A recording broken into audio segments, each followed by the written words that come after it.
बऱ्याच वेळा काय होतं की पेशंट माझ्याकडे येतात, त्यांचे स्पाऊस त्यांच्याबरोबर असतात आणि सांगतात की सेक्शुअल प्लेजर होत नाहीये. मग मी जेव्हा एक्झामिन करतो एस्पेशली फिमेल्सला, तेव्हा त्यांची वजाना ही लूज असते. लूज असते म्हणजे 1, 2, 3 बोटं जवळजवळ आत जात असतात. 3 ते 4 बोटं आत जात असतात. आणि अशा वेळेस जेव्हा संभोग होतो किंवा जेव्हा पेनिस आणि वजानाचा कॉन्टॅक्ट होतो, तेव्हा ती वजाना व्यवस्थित ग्रीप करत नाही आणि सेक्शुअल प्लेजर होत नाही. ना मेलचा सेक्शुअल प्लेजर होतो, ना फिमेलचा सेक्शुअल प्लेजर होतो. अशा वेळेस वजानोप्लास्टी करायचा आम्ही सल्ला देतो. आणि पहिला प्रश्न येतो, सर नॉन सर्जिकल काही करता येईल का आपल्याला, म्हणजे ज्याच्यामध्ये सर्जरी अवॉइड करता येईल का? डेफिनेटली आपल्याला करता येतं आणि त्याच्यासाठी लेझर हे उपचार आहेत.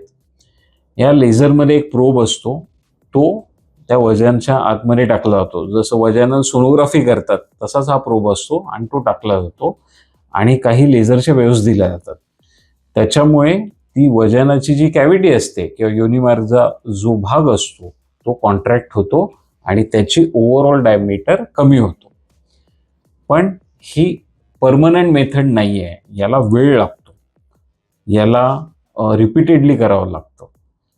आणि जर फार जास्त प्रमाणात वजाना लूज असेल तर हा फारसा उपाय त्याच्यासाठी नाही आहे.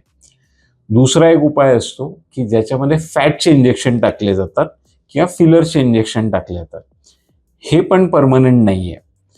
आणि यांनी अजून एक प्रॉब्लेम काय येतो की जे मसल्स असतात ते रिजिड बनतात.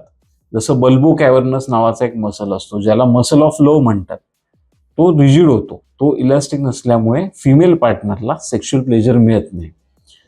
त्याच्यामुळे मी जनरली 99 माझ्या पेशंट्सना सांगतो, तुम्ही सर्जिकल ऑप्शन जेवढा, कारण का तो परमनंट आहे. सेक्शुअल प्लेजर तुमचा परमनंटली येतो.